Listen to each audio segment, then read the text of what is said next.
Di depan saya ada OPPO Find X3 Pro, dan hari ini saya ingin menunjukkan kepada Anda bagaimana cara menggunakan mode satu tangan.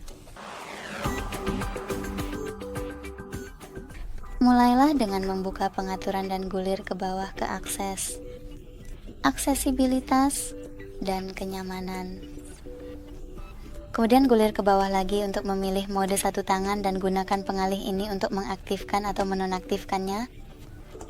Kemudian ikuti semua instruksi itu. Geser ke bawah dari bagian bawah layar untuk masuk ke mode satu tangan. Seperti yang Anda lihat, milik saya berfungsi dengan baik. Untuk kembali, Anda bisa mengklik area ini di bagian atas, atau cukup geser ke atas untuk menonaktifkan mode satu tangan untuk menggunakan sweater biru di sebelahnya. Terima kasih yang sudah menonton. Kalau Anda menikmati video ini, tinggalkan suka, komentar, dan berlangganan. Selamat tinggal.